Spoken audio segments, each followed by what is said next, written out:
Je me présente, Wafa Haji, économiste, consultante, présidente de l'Internationale socialiste des femmes, présidente fondatrice de l'association Joussour, Forum des femmes marocaines. Voilà, donc, et aujourd'hui coordinatrice du collectif Parité Maintenant et mandataire de la pétition présentée par le collectif. Alors, mon parcours, bon, je suis, comme je vous l'ai dit, une économiste. J'ai un baccalauréat mathématiques, donc mathématiques sciences physiques, donc un baccalauréat scientifique obtenu à la mission française. J'ai donc par la suite fait mes études à l'université Mohamed V de Rabat et j'ai intégré Banque El Maghreb, dans laquelle j'ai fait ma carrière en étant aussi, en terminant bien sûr les dernières années directrice de la communication, puis première directrice femme de la succursale de Rabat, l'une des plus grandes, la plus grande succursale de Banque El Maghreb. Donc une carrière de banquière. Puisque j'étais aussi dans les études au début de ma carrière, la recherche, puis par la suite, j'ai monté la communication, le département de la communication de la Banque centrale, avant d'aller donc vers l'exploitation et donc vers la succursale de Rabat, c'est-à-dire l'une des plus prestigieuses succursales de la banque. J'ai eu peut-être 5 ans de détachement au début des années 90 au Conseil national de la jeunesse et de l'avenir, où j'étais là aussi directrice, chargée des relations avec les membres du Conseil, mais également donc de la recherche au sein de j'ai contribué à la recherche au sein de cette instance. Donc une expérience de banquière, mais aussi une expérience sur l'insertion des jeunes qui m'a donné beaucoup de données nouvelles sur le Maroc également. Donc sur le plan professionnel, deux grandes expériences qui m'ont beaucoup plu. Sur un autre plan, j'ai été également conseillère municipale pendant 3 mandats de la ville de Rabat. J'ai été vice-présidente de la commune de Agd el-Riyad, vice-présidente de la communauté urbaine de Rabat. Et c'est une expérience de proximité, une expérience qui m'a permis également de beaucoup apprendre et surtout de donner et de travailler sur la programmation urbaine, sur le développement urbain, sur comment développer les investissements dans la commune et comment gérer, parce que j'avais la délégation générale, donc j'ai géré l'ensemble de la commune. Véritablement, ça a été un moment fort d'apprentissage et aussi de donner, de pouvoir donc contribuer à l'amélioration de la vie de la. J'ai également contribué à la création de l'association Joussour, Forum des femmes marocaines, en 1995, en juillet 1995. J'ai été la première présidente. Cela m'a permis, et je continue aujourd'hui puisque je suis toujours membre du bureau de cette association. Et c'est aussi donc un parcours associatif qui m'a beaucoup apporté. Là aussi, une autre expérience, une autre vie, je dirais, où j'ai beaucoup donc contribué aux grands dossiers qui se posaient dans les années 80-90 qui concernent la condition des femmes, notamment la réforme de la Moudouana, qui était l'un des grands dossiers des années 80-90, également la représentation politique des femmes, et donc pour arriver à la première liste nationale en 2002, ainsi que bien sûr d'autres dossiers de proximité, de contribution à l'alphabétisation des femmes, à leur autonomisation.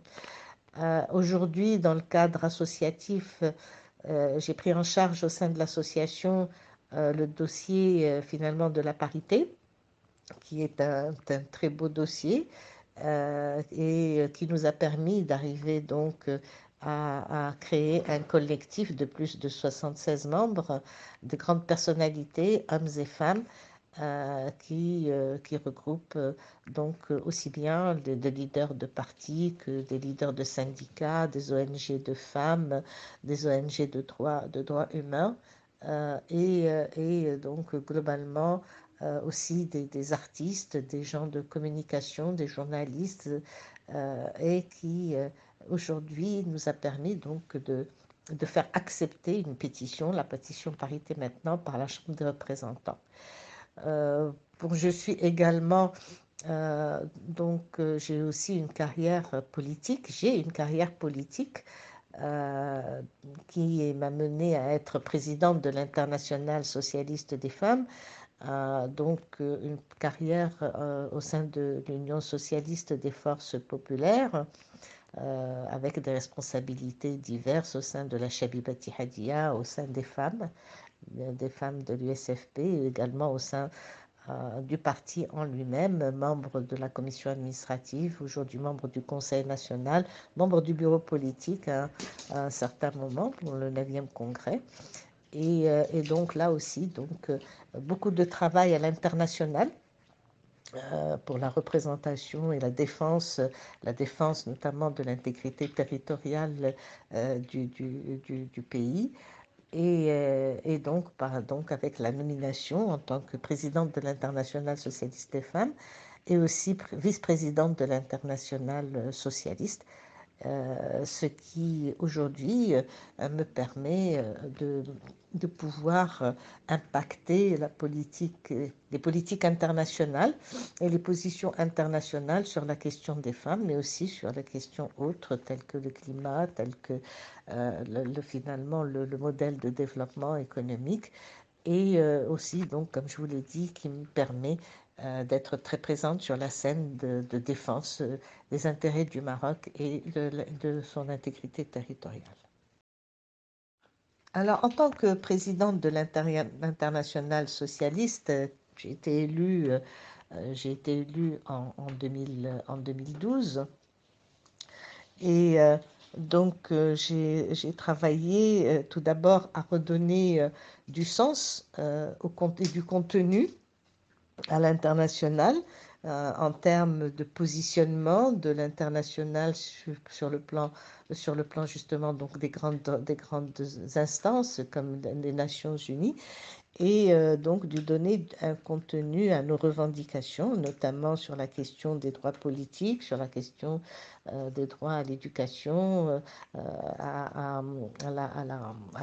au combat de la pauvreté, à la violence faite aux femmes. Et donc, c'est un travail qui a été mené de 2012 jusqu'à nos jours, avec donc chaque fois en mettant à jour, en actualisant la vision de l'Internationale socialiste des femmes sur ces diverses questions. J'ai aussi travaillé sur, disons, une remobilisation des membres de l'Internationale socialiste des femmes. Vous savez que l'Internationale socialiste des femmes regroupe plus de 140 membres, c'est-à-dire des organisations en fait qui sont affiliées au Parti socialiste, sociodémocrate et travailliste du monde entier. Et donc, il a fallu, à un moment où il y avait peut-être un peu disons, pas de dislocation, mais en fait un problème organisationnel au sein de l'international, de redonner du contenu et donc de ramener une mobilisation qui a pu être faite grâce à des réunions régionales, à donc un travail de proximité avec toutes les organisations, aussi bien au niveau d'Amérique latine que de l'Afrique, que de l'Europe et de l'Asie. Et donc avec une équipe au niveau du bureau qui était très dynamique également. Et Donc, on a pu faire en sorte que la famille socialiste et social-démocrate au niveau des femmes soit plus puissante. Et ceci nous a permis de travailler sur un autre dossier qui est celui finalement des droits politiques et du partage du pouvoir. Et donc, nous avons mené un large lobbying qui nous a permis en 2017 au congrès qui s'est tenu en Colombie de pouvoir influer et d'amender le statut de l'international socialiste pour y intégrer la parité, l'égalité de genre, en créant un comité de l'égalité de genre qui est coprésidé par moi-même et par le président de l'international socialiste, et également donc de modifier le statut de l'international socialiste et d'y intégrer la parité que nous réalisons progressivement, la parité au niveau des instances internes de l'international socialiste et aussi la parité au sein des partis membres. Et ça, c'est tout un travail de sensibilisation qui va être mené et qui est mené, malheureusement, qui a été un peu, disons, arrêté à cause donc de la pandémie qui a empêché des relations internationales et des réunions à l'international. Et donc c'est un travail que nous allons reprendre dès que nous pourrons reprendre finalement nos activités de manière normale. En tout cas, un énorme travail de sensibilisation et pour instaurer la parité dans les partis politiques, pour également les amener à revendiquer l'inscription de la parité et de l'égalité dans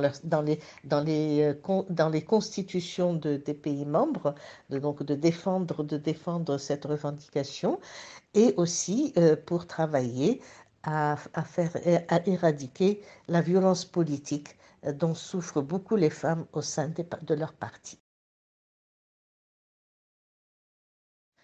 Les événements qui ont changé ma vie, je pense qu'il y en a plusieurs. Il y en a plusieurs qui ont un peu, se sont étalés sur mon parcours, aussi bien professionnel que mon parcours associatif ou politique.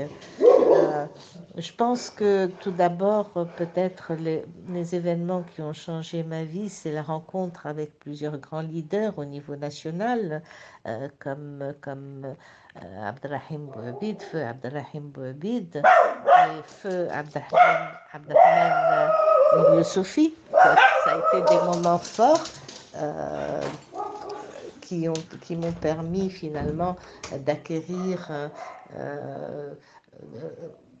que j'ai eu le privilège de pouvoir acquérir un peu de leur pratique, un peu de bénéficier de leur expérience et de leur pensée et de travailler à leur côté.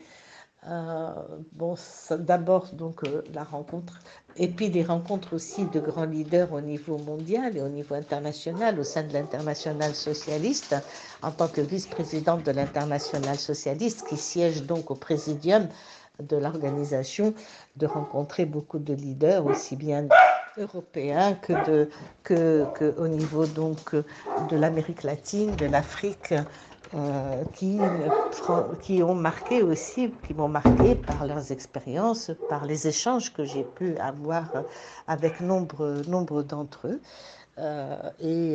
J'ai eu le privilège de bénéficier de leur estime, de leur respect pour le travail mené. Et pour moi, c'était véritablement des moments qui ont marqué mon parcours, marqué ma vie. D'autres événements, c'est bien sûr aussi, je dirais, mon expérience de proximité au niveau de la commune, les relations avec les gens, les échanges, travailler finalement sur des dossiers de, de, de, de changement finalement de la cité, surtout au niveau de la Gdalria, de la communauté urbaine, tous les travaux qui ont été réalisés dans les années 90 et début 2000, et le fait de positionner la commune d'Agdal Riyad parmi les communes modèles au niveau national aussi, ça a été aussi quelque chose qui a marqué mon parcours, marqué ma vie de manière positive. Voilà, donc mes projets à venir, donc je dirais d'abord terminer dans de bonnes conditions mon mandat à l'international. Une fois bien sûr que la pandémie sera passée, je devrais organiser certainement le congrès de l'Internationale socialiste des femmes et donc mener à l'élection d'une nouvelle équipe qui puisse poursuivre ce qui a été commencé et aller plus loin, avec bien sûr donc un début d'instauration de la parité au sein des instances de l'Internationale socialiste. J'y tiens, c'est pour moi quelque chose d'important parce que c'est une organisation qui a besoin d'être boostée par des femmes et les femmes sont prêtes et l'ont montré pour pouvoir assumer plus de responsabilités dans cette organisation, qui est l'une des plus grandes organisations politiques au niveau mondial et qui influe, qui a un statut d'écosoc au sein des Nations Unies et qui peut de cette manière-là influer finalement par ses décisions, par son lobbying, les politiques internationales. Donc au niveau international, pour moi, il est important, bien sûr, de continuer aussi à défendre l'intégrité territoriale de mon pays. Au niveau national, bien sûr, il y a la continuité du projet Parité maintenant, puisque, comme je vous l'ai précisé, lors de cette rentrée parlementaire, maintenant que nous avons un nouveau gouvernement, un nouveau parlement, et donc il s'agit, une fois maintenant que la pétition Parité maintenant, Mona Safa Daba a été acceptée, il faut aujourd'hui que donc les recommandations de cette pétition puissent être concrétisées, mises en œuvre. Et parmi les principales recommandations, il y a la proposition de loi cadre sur la parité, pour instaurer la parité d'ici à l'année 2030, dans l'horizon 2030. Et donc, pour moi, il s'agira de refaire un lobbying, de recontacter l'ensemble des dirigeants pour pouvoir rendre effective la proposition de loi cadre sur la parité et de travailler à un toilettage des textes et aussi de sensibiliser et en tout cas d'effectuer le deuxième point du lobbying qui est celui de concrétisation de la PALD. La PALD, c'est-à-dire l'autorité pour la parité et la lutte contre toutes les discriminations, qui est une des dispositions de la Constitution adoptée en 2011. Et bon, cela fait plus de maintenant 10 années. Il est temps que la PALD soit mise en œuvre, qu'elle soit effective et qu'elle voie le jour pour pouvoir justement prendre en charge le suivi de la mise en œuvre de la parité au sein et aussi de toutes les discriminations faites aux femmes au sein de notre société. Ça, c'est un des grands projets au sein donc que je vais mener, Inch'Allah, si Dieu le permet, et avec bien sûr l'ensemble des membres du collectif et leur mobilisation. Et aussi bien sûr avec mes amis et mes camarades de Jossoul, Forum des femmes marocaines, avec lesquels j'ai mené ce combat depuis les années 2017, parce que le projet Parité est un projet qui a commencé en 2017 et qui aujourd'hui n'est plus celui de Jossoul simplement, mais celui d'un ensemble donc d'acteurs de la société, aussi bien politique que syndicale, que patronale, que associative, que culturelle, pour la mise en œuvre de la parité dans notre pays. Mon conseil pour les femmes qui veulent réussir, c'est tout d'abord d'être elles-mêmes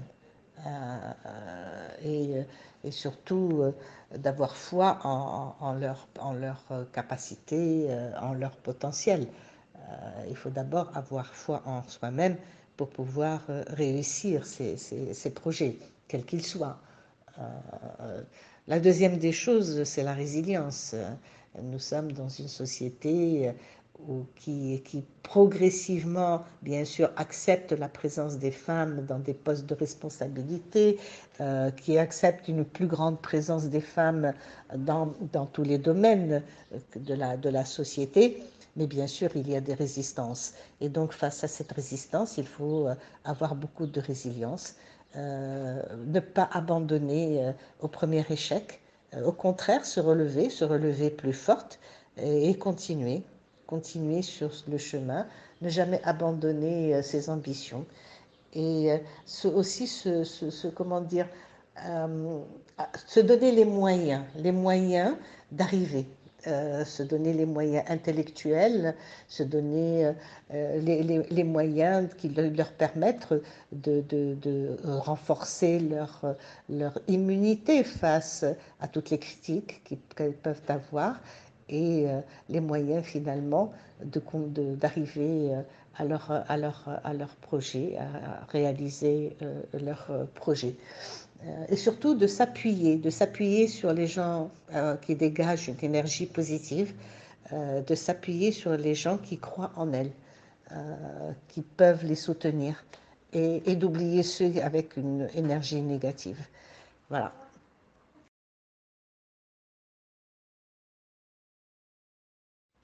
La situation de la femme au Maroc, je dirais, si on fait une comparaison au niveau international, peut-être que bon, la situation des femmes au Maroc n'est pas, reste quand même assez positive. Bon, maintenant, bien sûr, en tant que femme marocaine, nous avons d'autres ambitions et d'autres demandes. Et aujourd'hui, si on doit résumer un peu la situation des femmes au Maroc, je dirais que sur un plan politique, elles ne sont pas encore présentes de manière qualitative, je dirais, dans la décision politique. Et que c'est quelque chose qu'il va falloir réellement travailler sur les années. Quantitativement, peut-être politiquement, nous avons gagné quelques avancées. Sur le plan qualitatif, nous avons encore besoin de femmes expérimentées, qu'elles aient plus d'expérience, qu'elles soient plus dans la politique et avec un parcours politique important, qu'elles soient avec un parcours économique ou de pratique professionnelle important, et donc qu'elles gagnent en maturité. Donc, au niveau politique, c'est ce que je peux dire. Cela viendra bien sûr avec le temps, avec beaucoup plus de femmes qui seront dans la gestion, aussi bien locale que régionale que nationale. Et donc, il faut les aider et il faut qu'elles sachent qu'elles n'ont pas droit à l'erreur.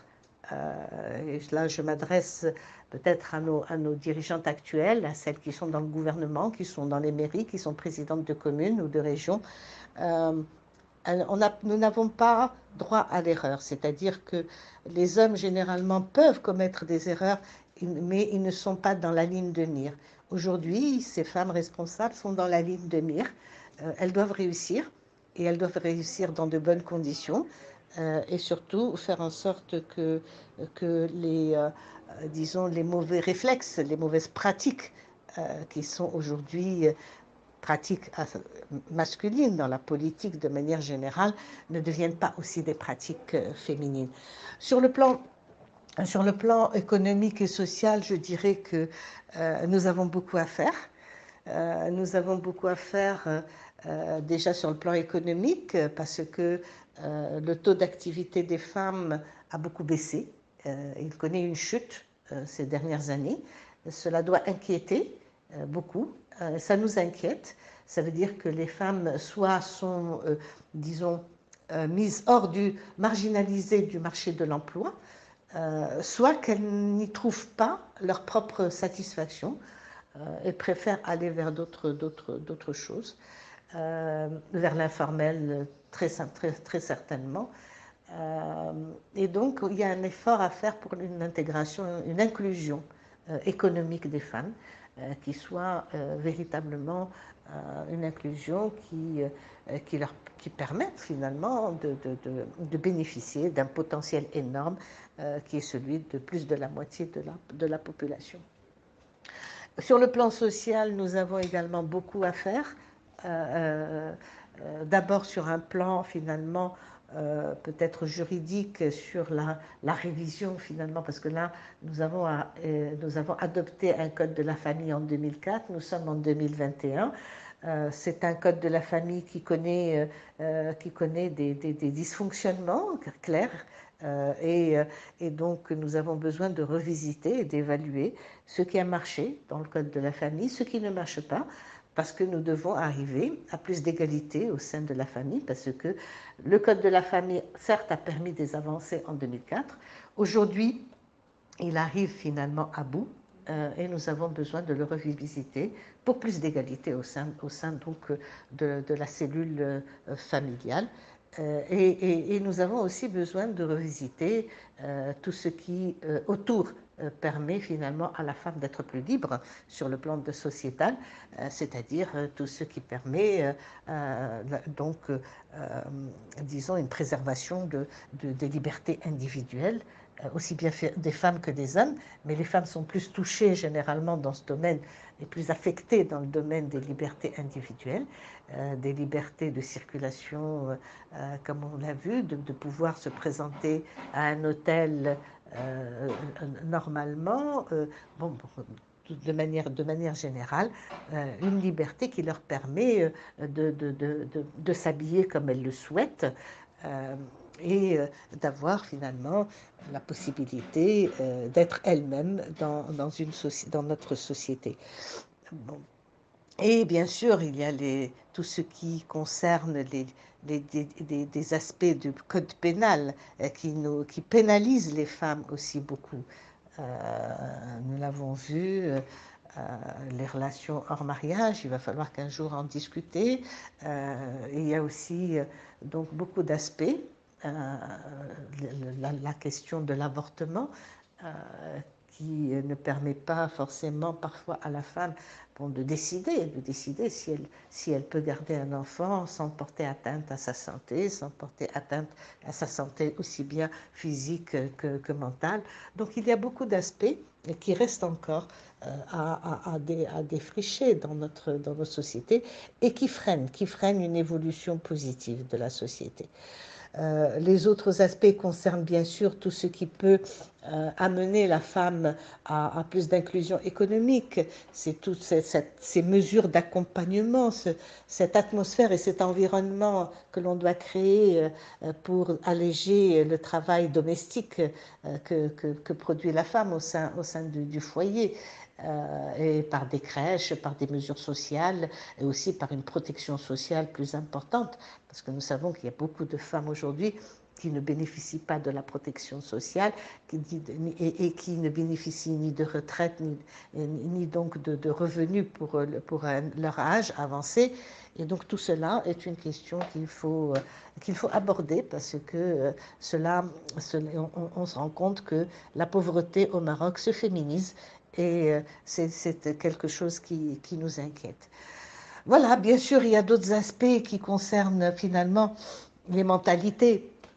Les mentalités au Maroc doivent évoluer. Nous ne pouvons pas rester avec les mentalités actuelles qui finalement empêchent non simplement l'avancée dans les questions de femmes, mais aussi qui empêchent l'évolution de la société dans son ensemble, qui empêchent une véritable contribution réelle et finalement impactante des femmes dans la société de manière générale. Et donc, il y a tout un travail à faire au niveau des mentalités, du changement de mentalité. Et à ce niveau-là, je pense qu'il y a tout un travail à faire dans notre système éducatif. Au niveau des livres scolaires, aussi au niveau de l'éducation, ou en tout cas de la formation des enseignants et des enseignantes, et donc au niveau du cursus aussi.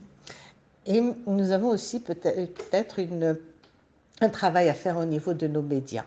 du contenu qui est véhiculé par nos médias, aussi bien les radios que les télévisions. Et nous connaissons l'impact de la communication, vous le connaissez certainement mieux que moi en tant que communicateur, de l'impact sur les mentalités des gens. Donc il y a tout un travail culturel à faire sur le contenu, aussi bien aussi des pièces de théâtre, des séries que nous faisons. Donc il y a tout un travail de sensibilisation et de changement au sein donc, de contenu culturel et de communication à réaliser. Voilà.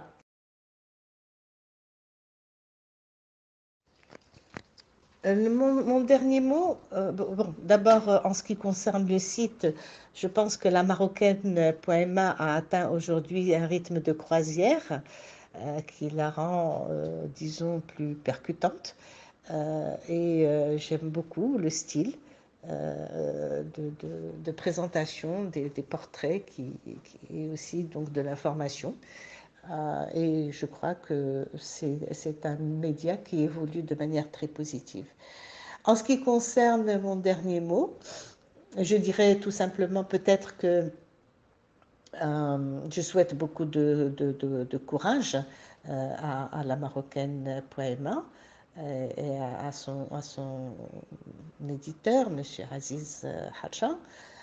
Et en ce qui concerne notre société marocaine, ce que je souhaite tout simplement, c'est un meilleur avenir pour nos femmes, pour nos hommes, en disant nous ne sommes pas des adversaires, nous sommes au contraire des hommes et des femmes qui devons comprendre qu'il y a de la place pour tout le monde et qu'un pouvoir équilibré entre les hommes et les femmes dans une société permet à la société d'avancer plus vite, d'avancer sûrement et d'avancer sur le bon chemin.